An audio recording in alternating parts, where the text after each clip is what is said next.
When I first started my job at Drake University, the former head, who she retired, Ruby Holton, her physical education was the emphasis of health. And she didn't believe in women playing or participating in sports at all. So I had a quite different idea about what should happen. And so the people that I hired were good at coaching. And I hired the first basketball coach at Drake University, and then the first assistant athletic director, who was a woman.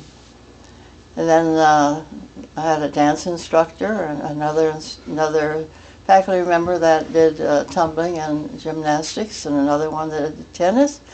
And we just grew the program. That's amazing. And it was fun. So in order to do that, you had to have some kind of person that was giving you the money and the approval to do that. Who in the?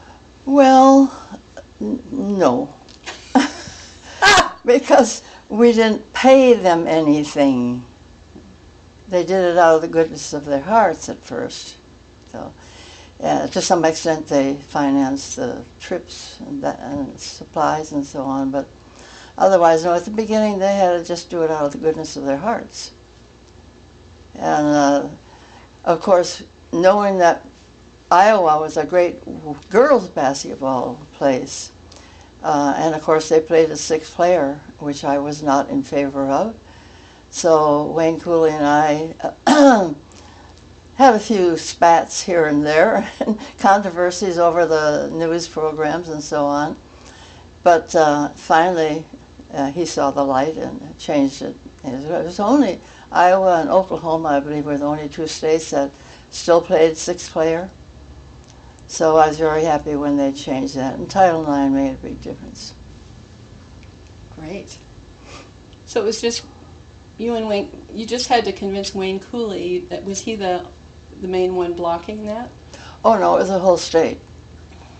Wayne Cooley's basketball tournament down at the Betts Auditorium was the greatest thing in Iowa, and they had huge crowds, and they had media, and they just had everything. And let's face it, the way I learned towns in Iowa was through the girls' basketball tournament, because they came from all over, and that was great. But they just didn't want to change that, primarily because of the end program that they played down at Betts Auditorium and see who was the top player. But anyway, we had it was it was very controversial at that time. It took a while for Iowa to realize that, oh come on, just Oklahoma and us, we're still playing this old-fashioned game, on the belief that, well, little girls and women shouldn't harm their child-producing organs. Oh yeah, that was part of it. And they just didn't think women were capable of running the whole floor, so they could only run half the floor. That was sixth player. And it just took a while to make them realize that girls and women can participate in sports, same as boys. And so it was interesting. I had a lot of fun.